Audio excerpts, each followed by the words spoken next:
Hey, what's up, and welcome to another episode of Quick Riffs, where I teach and explain some of my favorite riffs, licks, songs, stuff like that that had a big influence on my style growing up, or material of my own, or just things that I like that I think can help you along in your guitar playing journey. Today, we're looking at Chimaira Severed, a classic cut from our first record, Pass Out of Existence.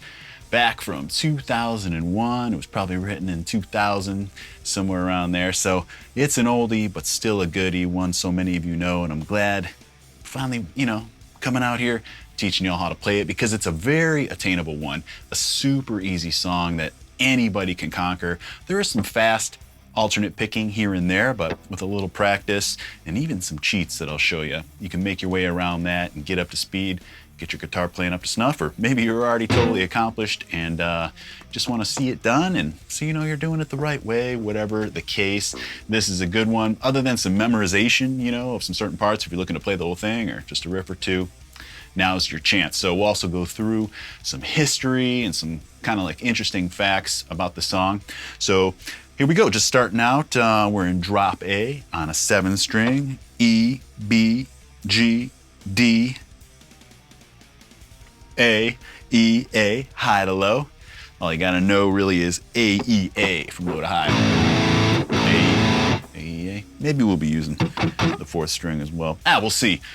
Not a lot to this one, as I said. Just kind of chugging around here, low on the neck, easy stuff. I think there's like a total of maybe 4 riffs, maybe even 3, something like that. So we're gonna knock this out. Little history. This is one that Chimaira singer Mark Hunter and drummer Anders Herrick kind of wrote on their own. While we were early on writing the Pass Out stuff, and from the beginning, and through much of our career, we were at the practice spot writing and rehearsing 5 nights a week. But for some reason, I don't know if we had a night off or if the guys stayed later or came early, one day Mark and Arnold went down themselves and put this tune together. And I remember Mark calling me and saying, hey, we just wrote this banger, you got to check this out. And I was like, oh, okay. Because we'd always write together and stuff. I was like, I wonder what this is going to be like. And went there. This is way before being able to record stuff other than, nobody really even had like phones that could record or anything. So maybe they recorded it with a videotape just so they had reference or something. That's how we would do it back in the day, just make videos of the song so we could listen back and remember what we did if we needed a reference from the previous day or anything like that. So anyways, went down there, got to hear it live for the very first time from those guys. And it was impressive because first of all, jammed, of course, awesome Fear Factory influence, Deftones influence, I'll get into it in a sec, but there was some interesting song like structuring things and just little things here and there that keep the song interesting in a way that, I think a lot of people liked. And it's another reason why I say why it's so important to write with other people, because other brains have different ideas. If I would have written the song, it could have been similar. Perhaps it may not have had all the little things that Mark thinks of. And that's one of the reasons why it made Chimaira songwriting special and a lot of special bands, because all our brains would think about different things that we discuss and either agree on or refine and things like that. And they all help to make just kind of interesting arrangements and little things here and there. So I'm going to talk about all those things as we get through them. Thanks for listening to this whole ramble so far. Let's get into some riffs. First riff of the song, we're starting on 4. We're just going 4, 3.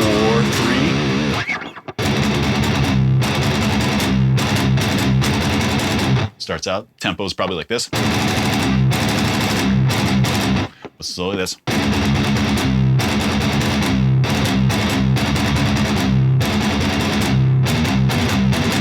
So some good dexterity stuff in there. I like to bar the 3rd fret. And then just hit the 4th when I need to. So because my 3rd fret is barred there, it's easy. You can just lift the 4th on and off. Same with my pinky when I go to the 6th string. So it's really just kind of memorizing that picking combination and fingering combination.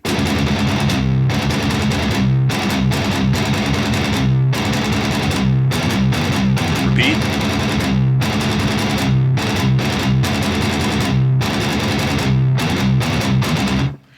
Then, that's just 3 notes, 4, 3, and 6.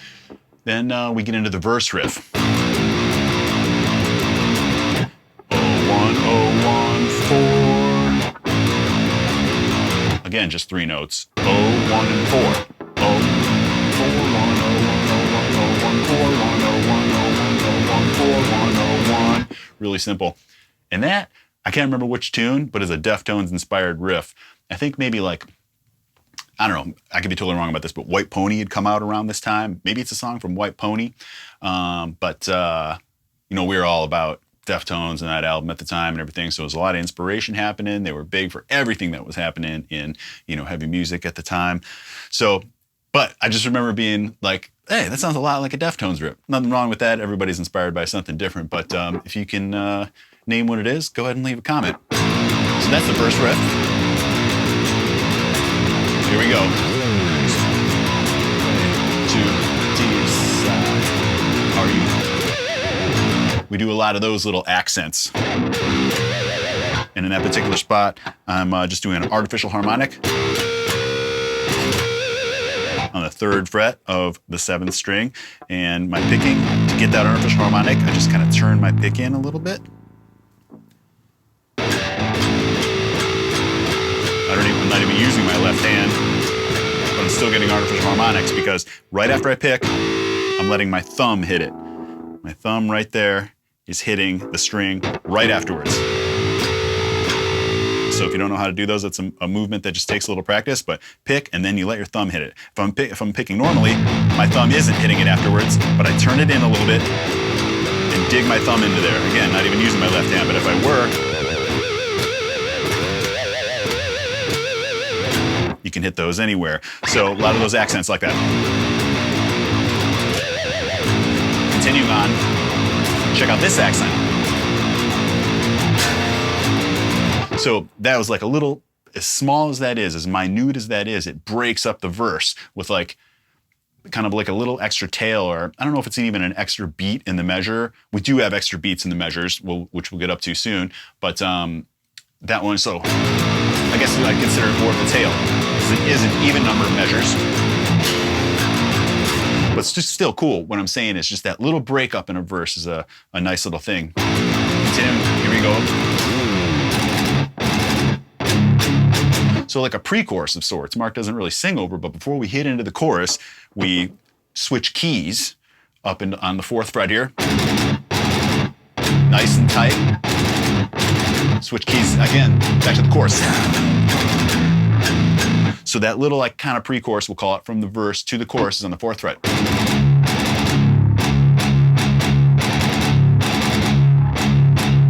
That's something you can just practice over and over again.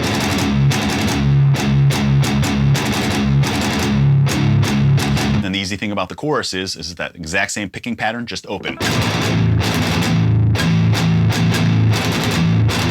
For extra heaviness, I'm hitting the 7th and the 6th string together. I'm emphasizing the 6th string, of course, but I'm sorry, I keep saying 6, I'm so used to a 6th string guitar. I'm emphasizing the 7th string, the lowest string there, the root of the entire riff, that A, but I'm also hitting the 6th string in there as well. The difference, if I were just hitting the 7th string, would sound a little thinner like this.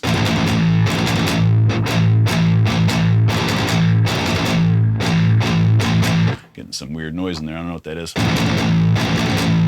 But here's another tip too. When you're getting weird noises, try to hunt down that problem. Is it just a slight movement of your hand? That's exactly what I did. I just moved my palm slightly to try to eliminate that. I tried to hunt down mentally where that noise is. Hear that? That I don't like that, so I'm gonna maybe mute a little more. There, I adjusted my hand position slightly, and that fixed it. So now with a band playing, you wouldn't hear anything like that, but when you're under the microscope recording, or you want your riffs to be super clean and stuff like that, just try that tactic. Think about what could be making the noise and what adjustment could I make to remedy that. So of course.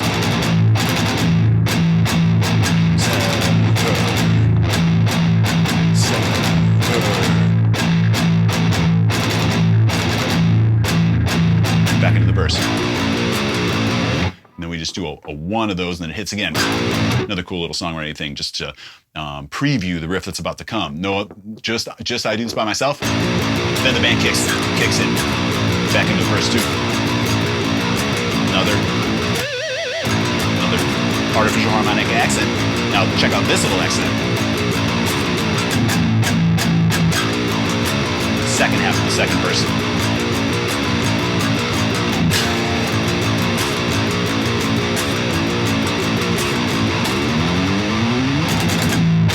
This time we skip that little pre-chorus on the fourth and go right into the chorus. But that second accent that I talked about there takes up the same amount of space as the one from the first verse, but we switch it up a little bit. All right, back into the second chorus now.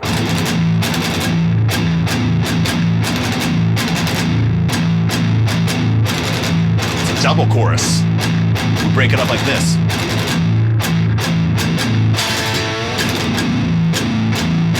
Another cool thing, it's not a key change there, but like an octave change. We're doing an octave of our low seventh, still an A. An octave chord, Chimaira uses all the time. That's 5 on 6, 7 on 4. So there's 3 octaves happening there. And in this case, I am just laying my finger across the 5th string so that I don't want any harmonic or anything like that. I'm just deadening it. That's how you get octave chords. Power chord to be octave, where I'm not letting the, in this case, 5th string ring through. So that's, and I'm also bending it up a little bit and make it a little nasty.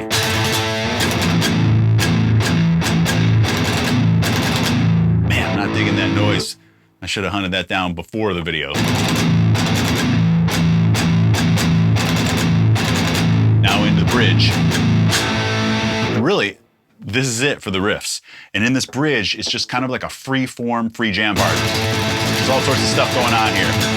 We've never once, all the times we've played it live since, played it exactly like the record. It was one of those things where it was just a jam in the studio.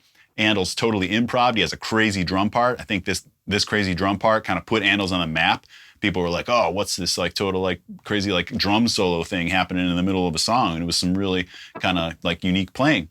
Some really cool stuff. And the guitars are just making noise. That's all we're doing. I kind of hover around this area and move up a full step. Half step, sorry. Yeah. So I'm doing this. Sometimes I'll dip low or half step. Just want it to sound dissonant, nasty.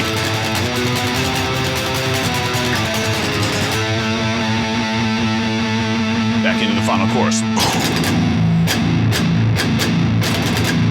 The way we busted into that too is we cut off the first half of that measure and just came in with a severed. Another little interesting thing. While Mark was recording vocals for the song Severed, it hadn't been named Severed yet, I believe. And I'm sitting in the control room, listening to him say vocals. I'm not trying to give myself credit for thinking of this chorus, but it's just interesting now that I think back to it. He might have said Severed, and he's like, well, what else should I say? And I said, why don't you just repeat Severed? And he's like, all right. And so that's how it just happened. I'm not sure that I'm happy with that suggestion now these days. I mean, whatever, what's done is done. Maybe it could have been more interesting than just saying the word over and over again. But I remember saying that and him being like, all right, I'll try it. And it ended up becoming the thing. I don't say much when it comes to vocals, but in this case I hadn't. Maybe that's why I stopped saying much about the vocals. I don't know. During the thing, I like to let singers just do their thing if I can. Unless I really hear something. But anyway, so super simple chorus. And then the last interesting thing is we go through that chorus and then we do it again, but even slower.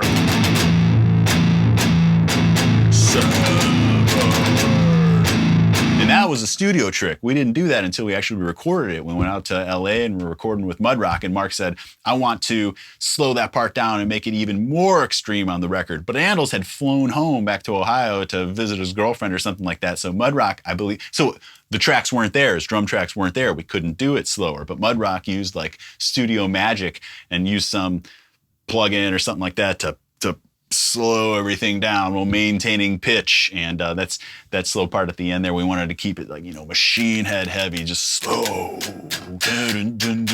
at another level. And just kind of like some studio magic for that. So just like I said, some interesting things about this one, little history, and that's it. Like I said, I mean, basically it's 3 riffs and some variations. Get used to a little picking. And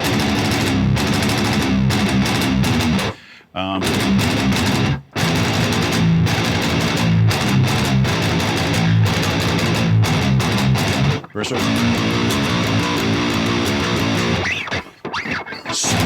This guy, octaves.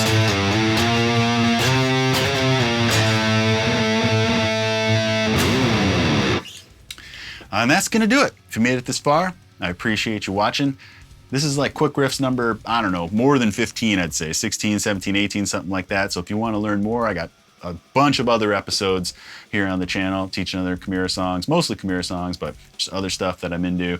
Just did an awesome video with Jim LaMarca, I know a lot of you guys have seen, where we're going over some of the songs for the set list for our upcoming show. Make sure you check that out. You can find all sorts of cool links to everything I got going on in the description box below, including my wonderful Patreon community. People that get to see these videos early, have their names listed in the video. Cool community vibe we got going on there. Also my guitar instructional DVD if you want to take it to another level and learn more about songwriting, riffing, arranging, soloing, stuff like that. It's only 25 bucks, worldwide shipping. Autographed, comes with 10 free of my custom guitar picks. Get one of these, if that'll focus. Come on. It will, there we go. Sort of focused.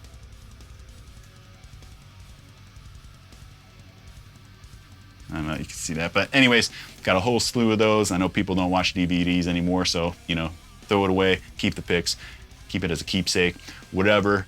Rob Arnold, signing off. I'm planning on doing a couple more of these soon, so stay tuned. Again, appreciate everybody watching, all the likes, subscriptions, everything like that. Make sure you're subscribed to the channel if you're not already, and I'll see you on the next one.